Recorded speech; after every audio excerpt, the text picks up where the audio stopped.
নমস্কার বন্ধুরা, গপ্পের সারথি চ্যানেলে সবাইকে স্বাগত জানাই। আজকে চলে এসেছি একটা নতুন গল্প নিয়ে, একটা নতুন গ্রাম বাংলার ভূতের গল্প। আজকে আমাদের গল্প কালরুদ্র মন্দিরের অভিশাপ, লেখিকা অর্পিতা মজুমদার। আজকে আপনারা আমাদের গল্পের মাধ্যমে শুনবেন শালবনী গ্রামের একটি প্রাচীন কালরুদ্র মন্দিরের অভিশাপের কাহিনী। তাহলে চলুন শুরু করা যাক আজকের গল্প। গ্রাম বাংলার কিছু জায়গা আছে যেখানে দিনের আলো পৌঁছায় কিন্তু শান্তি পৌঁছায় না। কিছু মন্দির আছে যেখানে দেবতার পুজো বহু বছর আগেই বন্ধ হয়ে গেছে, তবুও রাত হলে ভিতর থেকে ঘন্টা বাজে। লোকেরা বলে দেবতা যখন রেগে যান তখন তিনি আর আশীর্বাদ দেন না, শুধু কাউকে ডেকে নেন। আজকের গল্প শালবনী গ্রামের সেই অভিশপ্ত কালরুদ্র মন্দিরকে নিয়ে। শালবনী খুব শান্ত একটা গ্রাম, মানুষজনের অতিরিক্ত ভিড় সেখানে নেই বললেই চলে। গ্রামের মাটির পথ, সবুজ গাছপালা, নদী যেন গ্রামটিকে আরো মুগ্ধময় করে তুলেছে। এই গ্রামেরই পশ্চিম দিকে রয়েছে একটি কালরুদ্র মন্দির। অন্যদিকে গ্রামের একমাত্র চায়ের দোকানটা তখনও খোলা, পুরনো টিনের চাল, দেওয়ালের পলেস্তারা উঠে গেছে অনেক আগে। দোকানের সামনে ঝোলানো কেরোসিন ল্যাম্পটা বারবার টিমটিম করে নিভে যাওয়ার মতো হচ্ছে। বাইরে তখন অদ্ভুত নিস্তব্ধতা, না কুকুরের ডাক না মানুষের শব্দ, শুধু দূরে কোথাও বাঁশঝাড়ে হাওয়া লাগার শোঁ শোঁ আওয়াজ। রাত তখন প্রায় 9:30। শালবনী গ্রামের মানুষ এই সময়ের পর খুব একটা বাইরে থাকে না, বিশেষ করে অমাবস্যার রাতে তো নয়।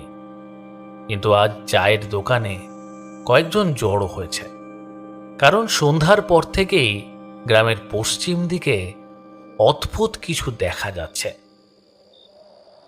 জঙ্গলের ভেতরে আগুন জ্বলতে দেখা গেছে। কালরুদ্র মন্দিরের রাস্তা দিয়ে কেউ একজন হেঁটে গেছে, যার পা উল্টো ছিল। দোকানের ভিতরে বসে থাকা 4 জন যুবক, অর্ণব, সাগ্নিক, রিজু আর বাপ্পা, চুপচাপ এসব কথা শুনছে। প্রথমে তারা হেসে উঠল, কিন্তু ধীরে ধীরে দোকানের পরিবেশটা কেমন যেন বদলে যেতে লাগলো। কারণ দোকানের বাইরে বাঁধা কুকুরটা হঠাৎ করেই কুই কুই করে কাঁদতে শুরু করলো। ধুর, আজ আবার কি হলো? কুকুরটা কাঁপছে, তার চোখ স্থির হয়ে তাকিয়ে রয়েছে পশ্চিম দিকের রাস্তায়, যে রাস্তা সোজা চলে গেছে কালরুদ্র মন্দিরের দিকে। ঠিক তখনই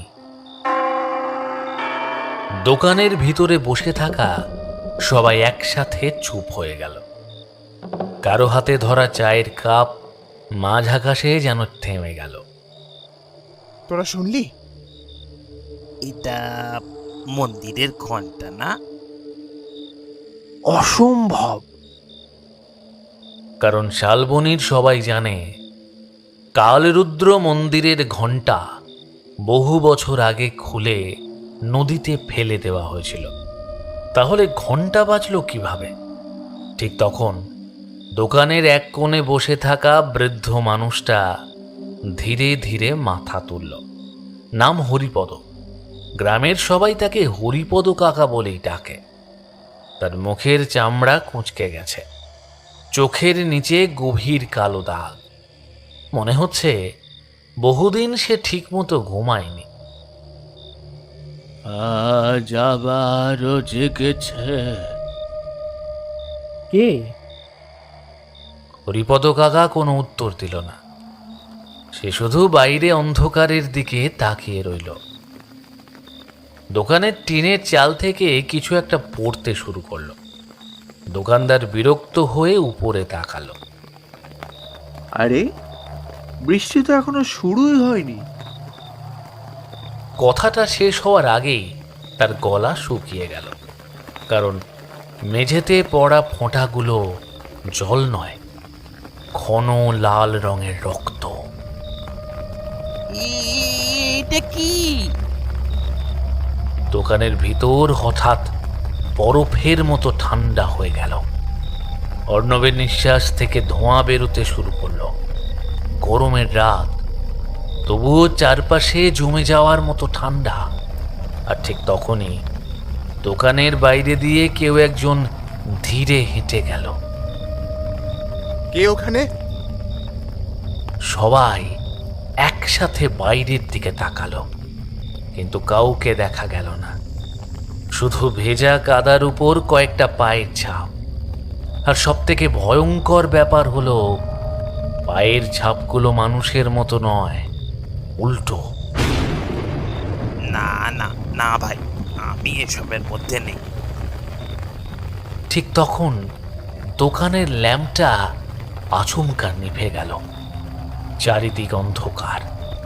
কয়েক সেকেন্ড কেউ কোনো কথা বলল না, শুধু শোনা যাচ্ছিল কারো ভারী নিঃশ্বাস ঠিক অর্ণবের কানের পাশে। দরজা আবার খুলবে। কে কে ওখানে? দোকানদার তাড়াতাড়ি ল্যাম্প জ্বালালো। আলো জ্বালতেই সবাই জমে গেল, কারণ দোকানের দরজার ঠিক সামনে দাঁড়িয়ে আছে একজন। ভিজে কালো কাপড়, মাথা নিচু, সারা শরীর থেকে জল ঝরছে। লোকটা একদম নড়ছে না। কে আপনি? কোনো উত্তর নেই। লোকটা ধীরে ধীরে মাথা তুলল, আর তখনই সবার বুকের রক্ত যেন হিম হয়ে গেল, কারণ লোকটার চোখ দুটো পুরো সাদা, আর মুখের অর্ধেকটা আগুনে পোড়া। ও আবার ডাকছে।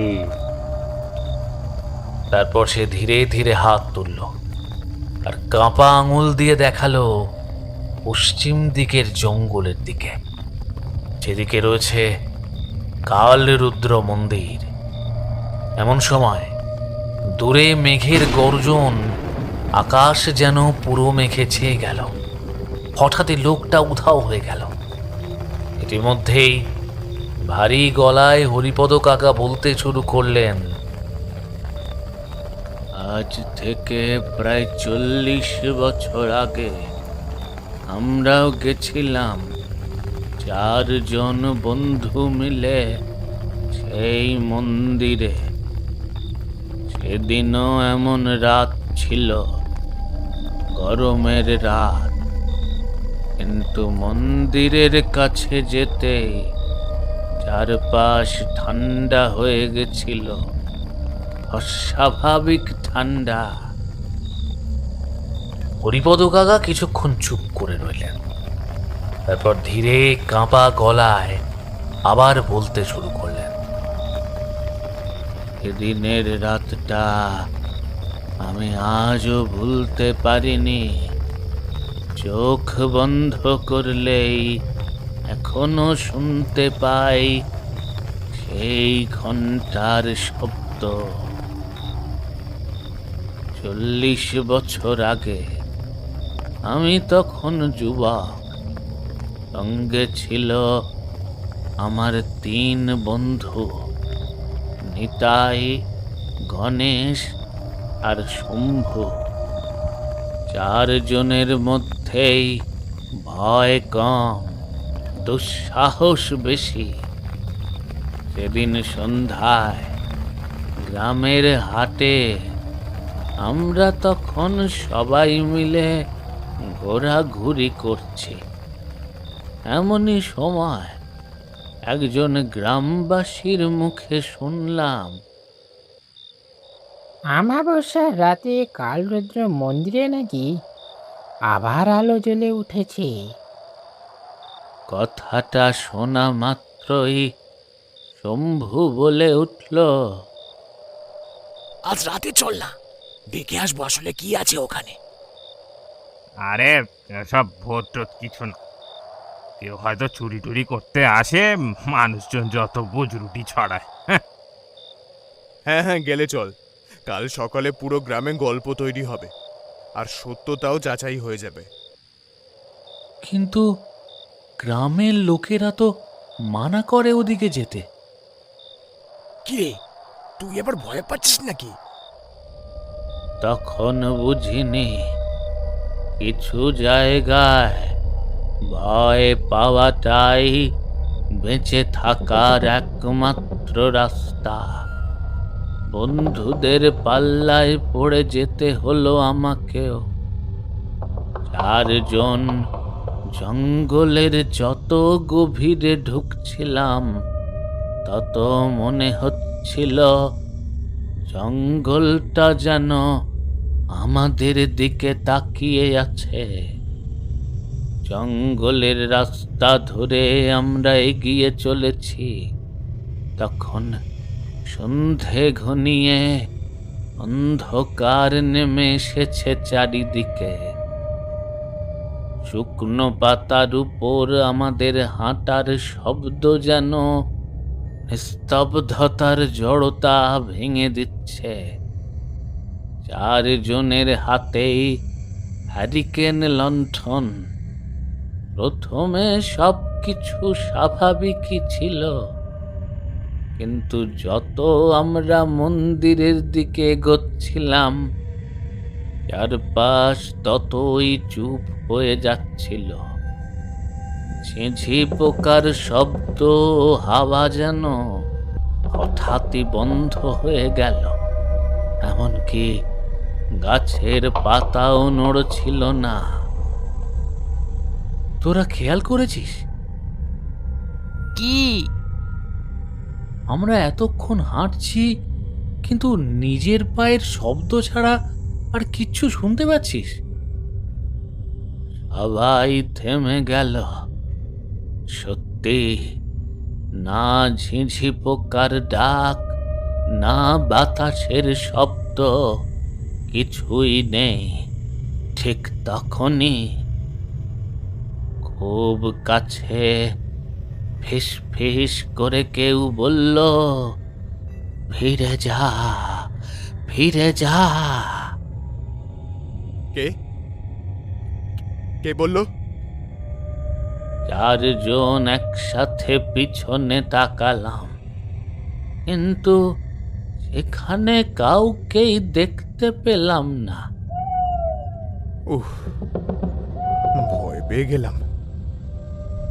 ঠিক তখনই আমি প্রথমবার জঙ্গলের মধ্য থেকে শুনলাম একটি অস্পষ্ট মন্ত্রপাঠ। ওং কালরুদ্রায় নমঃ। এই তোরা শুনছিস? হ্যাঁ, কেউ মন্ত্র পড়ছে। কিন্তু কিন্তু সেই আওয়াজটা মানুষের গলার মতো ছিল না। মনে হচ্ছিল একসাথে অনেকগুলো গলা ফিস ফিস করছে।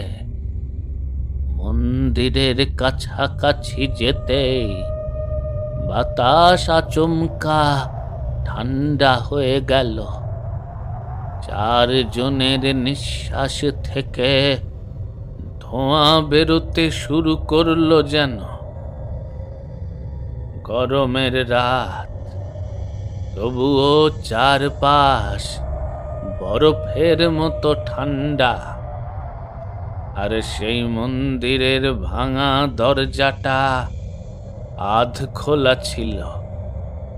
কিন্তু সব থেকে ভয়ঙ্কর ব্যাপার হলো, দরজার উপর তাজা রক্ত দিয়ে লেখা ছিল, আজ দরজা খুলবে।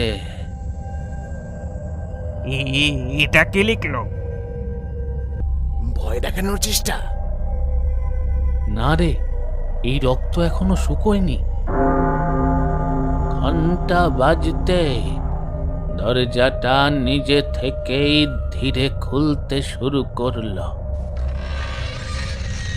আমার ভালো লাগছে না, চল ফিরে যাই। হঠাৎ করে শোনা গেল কারো দৌড়ানোর শব্দ। কে কে কে লণ্ঠনের আলো ফেলতেই দেখা গেল মন্দিরের ভাঙা দেওয়ালের পাশে একটা ছায়া দাঁড়িয়ে আছে, লম্বা, একদম স্থির। কে রে? কে ওখানে? ঠিক এমন সময় আকাশ ফেটে বজ্রপাতের শব্দ। এক ঝলক আলোয় আমরা দেখলাম লোকটার মুখ নেই, শুধু দুটো সাদা চোখ। পালা পালা! ভয়ে পালাতে পালাতেই আমরা নিজেদের অজান্তে মন্দিরের ভিতরে ঢুকে পড়লাম। আর তারপর চারজন একেবারে থেমে গেলাম, কারণ মন্দিরের ভিতরে বিশাল যজ্ঞ কুণ্ড জ্বলছে। চারিদিকে লাল রঙের চিহ্ন, মাটিতে ছড়ানো হাড়, খুলি আর রক্ত। আর সেই আগুনের সামনে বসেছিল এক তান্ত্রিক। তার সারা শরীরে ভস্ম, গলায় হাড়ের মালা, মাথায় লম্বা জটা মাটিতে লেগে আছে। আর তার সামনে বাঁধা ছিল চারজন মানুষ, তাদের মুখ কাপড়ে ঢাকা। এই দৃশ্য দেখার পর আমরা থর থর করে কেঁপে উঠলাম। ও ওগুলো ওগুলো মানুষ! রক্ত ছাড়া জাগরণ হয় না।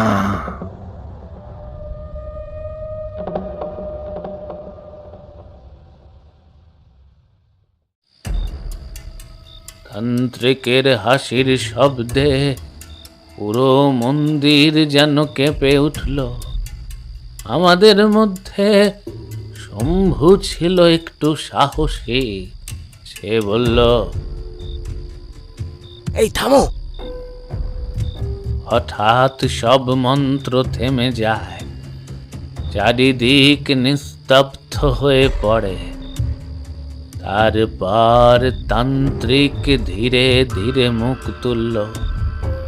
আর ঠিক তখনই চারজনের বুক ঠান্ডা হয়ে গেল, কারণ লোকটার মুখের অর্ধেকটা আগুনে পোড়া, আর চোখ দুটো পুরো সাদা। তোরা চারজন এখানে আসার আগেই তোদের নাম ঠিক হয়ে গেছে। মানে? কাল রুদ্র আগে থেকেই জানতেন তোরা আসবি। কে কে বললো আপনাকে? যারা মারা গেছে তারা।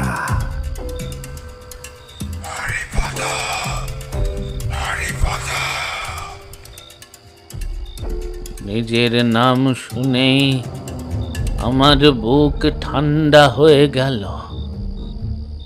তোরা দেরি করে ফেলেছিস, অনেক দেরি।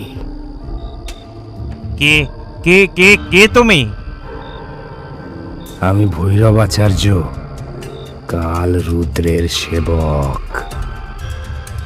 ভৈরবের গলার স্বর উচ্চারিত হওয়া মাত্রই বাইরে বিশাল ঝড় শুরু হলো।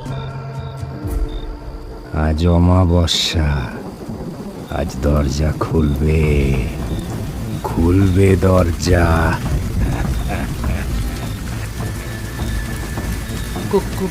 কোন দরজা? মৃত্যুর দরজা।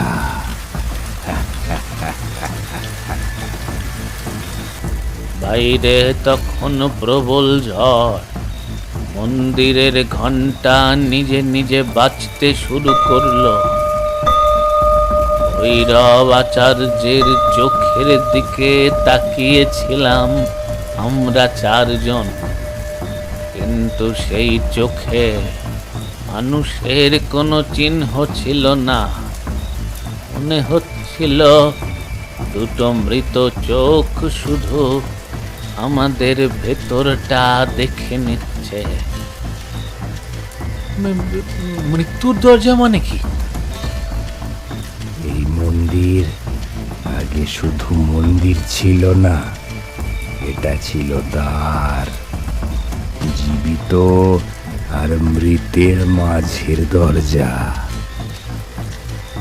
ভৈরব ধীরে ধীরে যজ্ঞ কুণ্ডের আগুনে ঘি ঢালল এবং আগুন হঠাৎ কয়েক হাত উঁচু হয়ে উঠল এবং সে বলতে শুরু করলো, আজ থেকে প্রায় 100 বছর আগে এই গ্রামের জমিদার ছিল রুদ্রনারায়ণ চৌধুরী। লোকটা বাইরে থেকে ভক্তি দেখাতো, কিন্তু ভিতরে ছিল পিশাচ। তখনকার শালবনী ছিল অনেক সমৃদ্ধ, চারদিকে ধান ক্ষেত, নদী, বড় বড় পুকুর, কিন্তু গ্রামের মানুষ সুখে ছিল না, কারণ জমিদার রুদ্রনারায়ণ ছিল নিষ্ঠুর। খাজনা দিতে না পারলে মানুষকে গাছের সঙ্গে বেঁধে মারত। অনেক মেয়েকে জোর করে জমিদার বাড়িতে তুলে আনা হতো।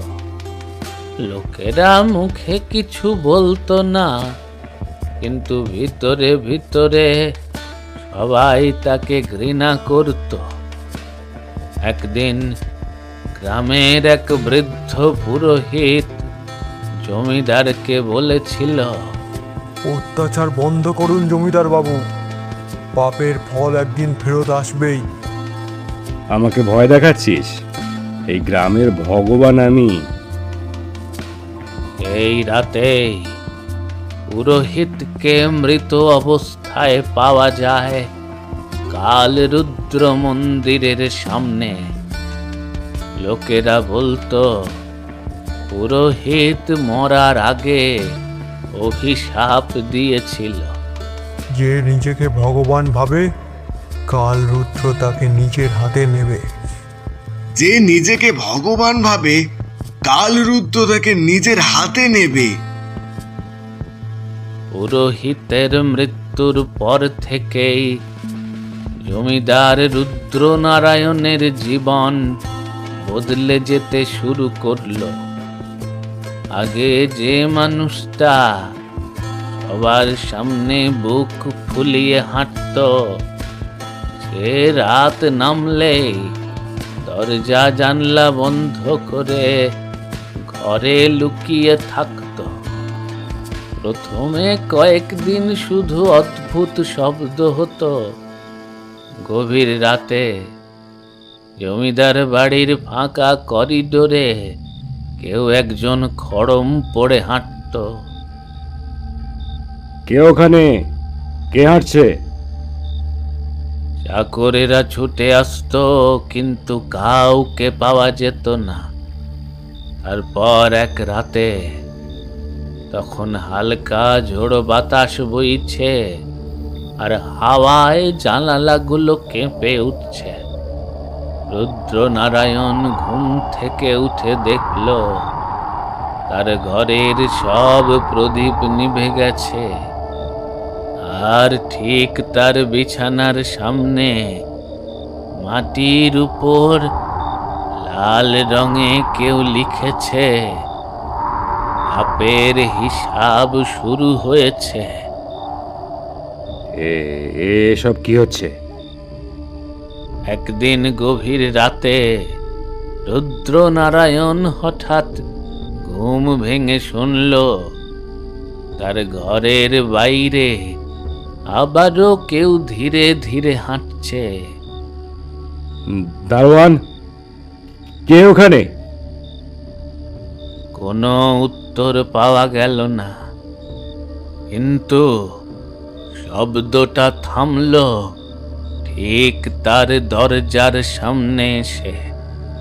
তারপর দরজায় শোনা গেল নখ ঘষার শব্দ আর একটা অদ্ভুত গলা। রুদ্র, দরজা খোল। জমিদারের হাত কাঁপছিল, কারণ এই গলাটা সেই পুরোহিতের যাকে সে নিজে হত্যা করেছিল। কে করছে সব? কে? সে রাগে গর্জে উঠলেও তার হাত তখন কাঁপছিল।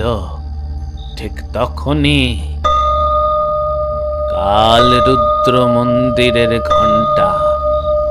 কিন্তু সমস্যা হলো সেই মন্দির তখন বহু বছর ধরে বন্ধ ছিল। রুদ্র নারায়ণের বুকের ভিতরটা কেমন যেন ধক করে উঠল। এই রাতেই জমিদার প্রথম তাকে দেখেছিল। জানালার বাইরে দাঁড়িয়েছিল একটা কালো অবয়ব, লম্বা জটা, সাদা চোখ। লোকটা ধীরে ধীরে মাথা কাত করলো, আর তারপর রুদ্র, দরজা খুলবে। না না, দূরে যা। জমিদার বন্দুক তুলে গুলি চালালো, কিন্তু ছায়াটাও ধাও। শুধু জানালার কাছে তখন রক্তের মতো আঙুলের দাগ আর লেখা, কাল রুদ্র ক্ষুধার্ত। এরপর থেকে রুদ্র নারায়ণের স্ত্রী হৈমন্তী দেবীও অদ্ভুত জিনিস দেখতে শুরু করে। একদিন সে আয়নার সামনে দাঁড়িয়ে চুল আঁচড়াচ্ছিল। হঠাৎ তিনি দেখলেন আয়নায় তার পিছনে কেউ দাঁড়িয়ে আছে। লম্বা কালো ছায়া, সাদা চোখ। হৈমন্তী দেবী ধীরে পিছনে তাকালেন, কেউ নেই। আবার আয়নার দিকে তাকাতেই ছায়াটা এবার একদম তার কানের কাছে। তোর স্বামী পাপী। কে কে কে তুমি? ঠিক তখনই আয়নার ভেতরের মুখটা এসে উঠল, আর আয়নার কাঁচ নিজে থেকেই ফেটে গেল। হৈমন্তী দেবী ভয় পেয়ে চিৎকার করতে করতে মাটিতে পড়ে গেলেন। পরদিন সকালেই তিনি অসুস্থ হয়ে পড়লেন। তিনি শুধু একটা কথাই বারবার বলছিলেন, ও আসছে, ও আমাদের নিতে আসছে। প্রথমে জমিদার ভেবেছিল কেউ তাকে ভয় দেখানোর চেষ্টা করছে, কিন্তু ধীরে ধীরে সে বুঝতে পারল এটা মানুষের কাজ নয়। এক রাতে রুদ্র নারায়ণ ঘুমের মধ্যে অনুভব করল কেউ একজন তার বুকের উপর বসে আছে। সে চোখ খুলতেই যেন একেবারে জমে গেল, কারণ তার বুকের উপর বসেছিল সেই মৃত পুরোহিত। তার গলায় দাগ, আর চোখ দুটো পুরো সাদা। পাপের বিচার শুরু হয়েছে। না না, দূরে যা। রুদ্র নারায়ণ চিৎকার করে উঠে বসল।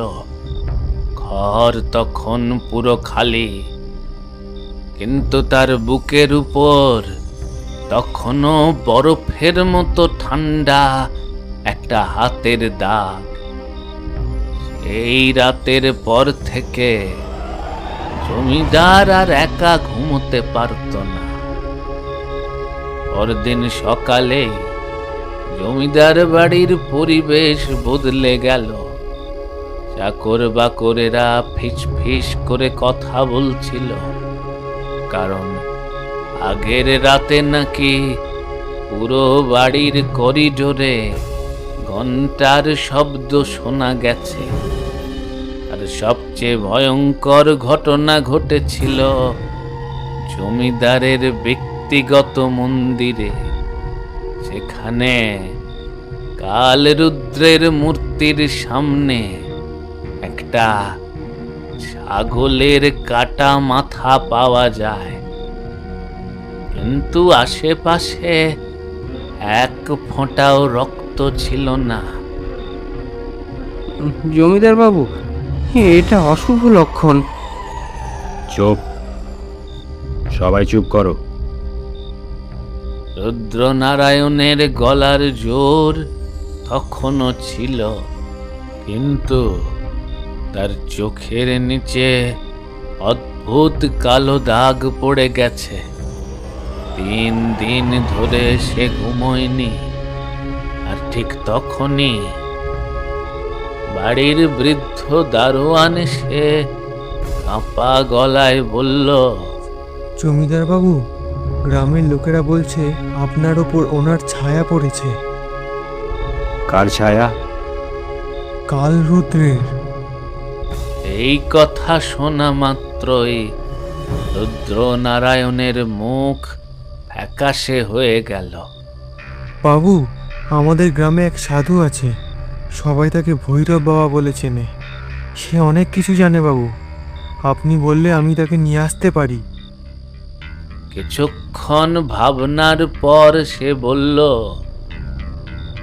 ঠিক আছে, নিয়ে আসিস, তবে এই কথা কেউ যেন না জানতে পারে। ঠিক আছে বাবু। পরদিন বিকেলে জমিদার বাড়িতে এক বৃদ্ধ তান্ত্রিক সাধুকে আনা হলো। লোকটা চোখ বন্ধ করে কিছুক্ষণ বসে থাকল, তারপর ধীরে বলল, এ অভিশাপ সাধারণ নয়। এটা থামাতে হলে একজনকেই ডাকা সম্ভব। কে সে? ভৈরব আচার্য। নামটা শোনা মাত্রই ঘরের সবাই চুপ হয়ে গেল, কারণ ভৈরব আচার্যের নাম গ্রামে কিংবদন্তির মতো ছড়িয়ে পড়েছিল। লোকেরা বলতো সে শ্মশানে থাকে, মৃতদেহের পাশে ধ্যান করে, আর অশুভ শক্তির সঙ্গে কথা বলতে পারে। অনেকে বলতো সে মানুষ না। এছাড়া কি আর কোনো উপায় নেই? না, তুই যদি প্রাণে বাঁচতে চাস তাহলে অবশ্যই ভৈরব তান্ত্রিককে নিয়ে আয়। এই বলে সেই বৃদ্ধ সাধু সেদিনের মতো চলে গেলেন। অন্যদিকে রুদ্রনারায়ণ অর্থাৎ জমিদার বাবু ভাবতে লাগলেন, আমার প্রাণ রক্ষা করার জন্য যে করেই হোক তাহলে ভৈরব তান্ত্রিককে নিয়ে আসতেই হবে।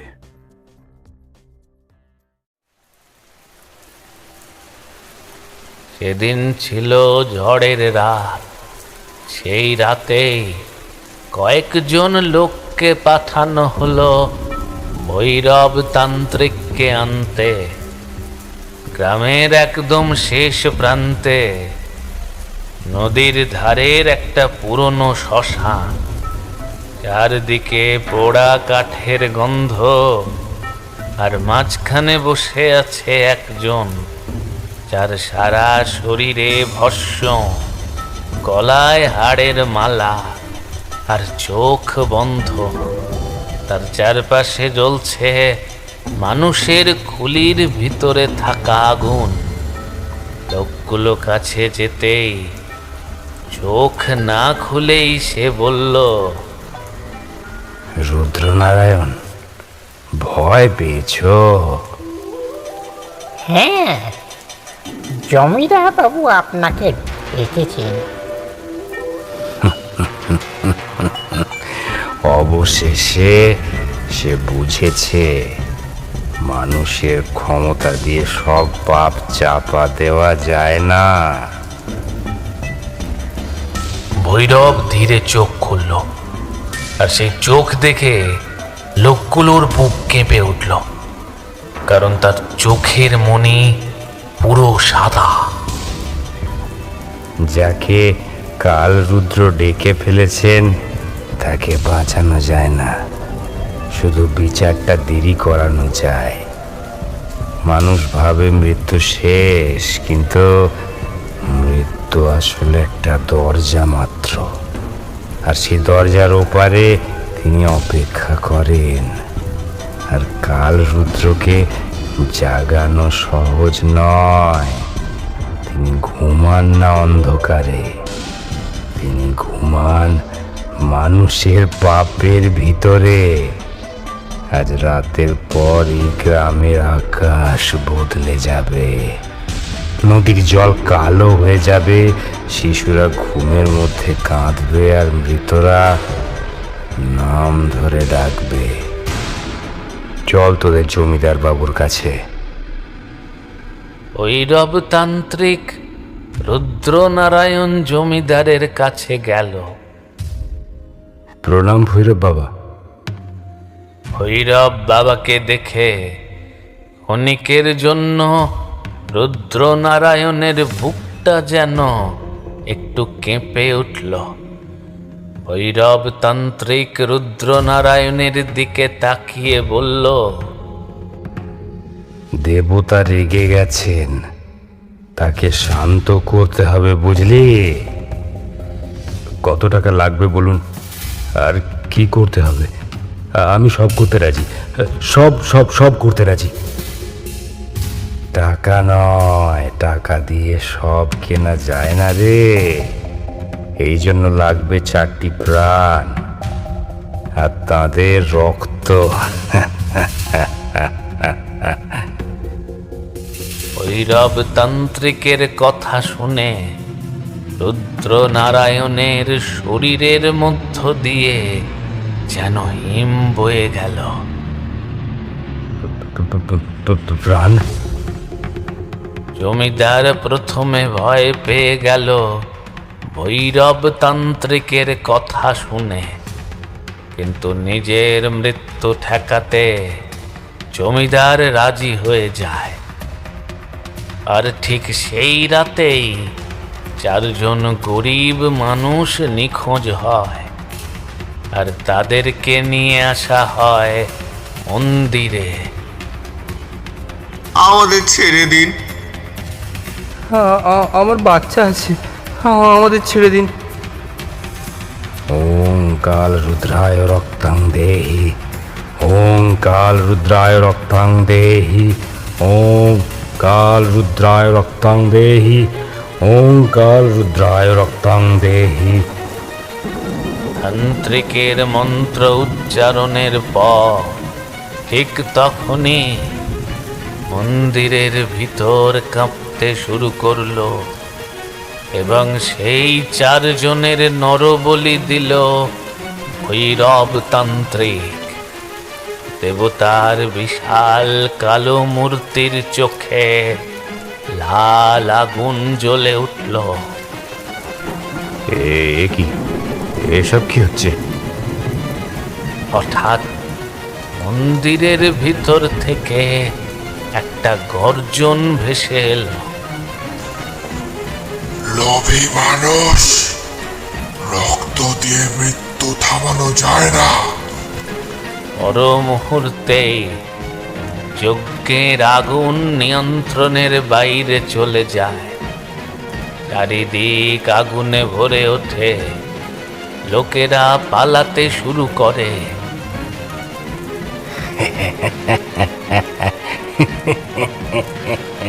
তিনি জেগেছেন, কাল রুদ্র জেগেছেন।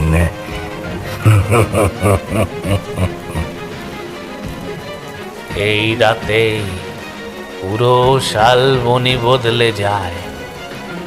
জমিদার বাড়ির সব ঘড়ি একসাথে বন্ধ হয়ে যায়।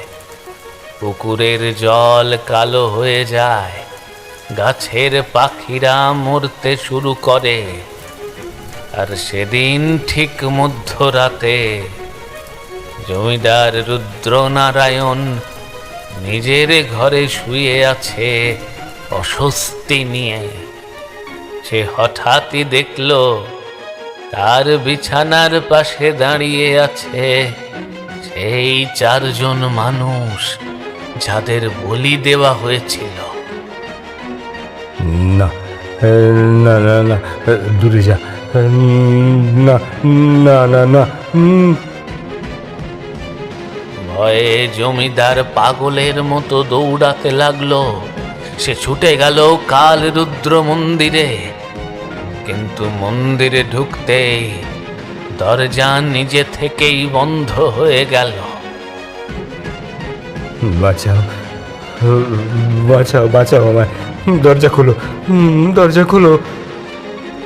পরের দিন সকালে গ্রামের মানুষ মন্দিরের দরজা খুলে যা দেখেছিল তা আজও কেউ ভুলতে পারেনি। জমিদারের শরীর মন্দিরের মেঝেতে পড়েছিল, শরীর শুকিয়ে কাঠ, চোখ দুটো সাদা, মুখ হাঁ করা। আর মন্দিরের দেওয়ালে রক্ত দিয়ে লেখা ছিল, দরজা খুলে গেছে। ভৈরবের মুখ থেকে এই কাহিনী শুনে আমরা জমে গেছিলাম। তাহলে তুমি মানুষ বলি দিচ্ছ? না, আমি শুধু পথ খুলে দিচ্ছি, তিনি নিজেই বেছে নেন। ঠিক তখনই বাঁধা মানুষগুলোর একজন হঠাৎ চিৎকার করে উঠল, ওকে থামাও, ওকে থামাও। শম্ভু আর গণেশ এগিয়ে এলো, কিন্তু ঠিক তখনই মন্দিরের ভেতরের সব আগুন একসাথে নিভে গেল। চারিদিকে শুধু অন্ধকার। লণ্ঠন জ্বালা, লণ্ঠন জ্বালা। অন্ধকারের মধ্যে তখন শুধু একটা শব্দ, ধূপ ধূপ ধূপ। কেউ একজন হাঁটছে, কিন্তু সমস্যা হলো শব্দটা চারিদিক থেকেই আসছিল। কে কে ওখানে? হঠাৎ লণ্ঠনের ক্ষীণ আলোয় আমরা দেখলাম কাল রুদ্রের মূর্তিটা আগের জায়গায় আর নেই। মূর্তি গেল কোথায়? ঠিক তখনই আমাদের পিছনে একটা ভারী নিঃশ্বাসের শব্দ। আমি পিছনে তাকালাম, আর তারপর বুকের রক্ত যেন জমে গেল। কারণ অন্ধকারের মধ্যে দাঁড়িয়েছিল এক বিশাল কালো অবয়ব। মাথা ছাদ ছুঁয়ে গেছে, সারা শরীরে ছাই, গলায় মানুষের খুলির মালা, আর চোখ দুটো জ্বলন্ত আগুনের মতো লাল।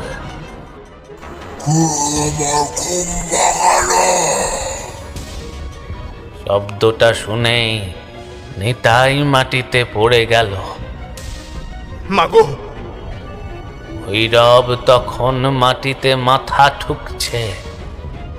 প্রভু, আমি আপনার দ্বার খুলেছি।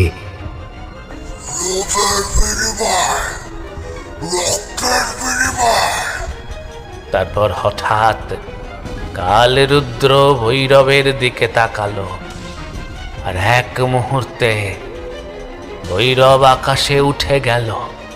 অদৃশ্য শক্তি তাকে চেপে ধরল। আমরা দেখলাম তার শরীর ধীরে ধীরে পুড়ে কালো হয়ে যাচ্ছে। আমাকে আমাকে ক্ষমা করুন, আমাকে ক্ষমা করুন। অভিশাপ শুরু হয়েছে, এবার আর কেউ ফিরবে না। এরপর যা হয়েছিল তা ভাষায় বলা কঠিন। পালা! আমরা প্রাণপণে দৌড়াতে শুরু করলাম, কিন্তু মন্দির যেন শেষই হচ্ছিল না। আমার পা বাঁচাও! পেছনে তাকিয়ে দেখি মাটির ভিতর থেকে বের হওয়া হাতগুলো ওর পা টেনে ধরেছে। আমাকে ফেলে যাস না। হাত দে! আমি ওর হাত ধরেছিলাম, কিন্তু হঠাৎ একটা কালো ছায়া ওকে অন্ধকারে টেনে নিয়ে গেল।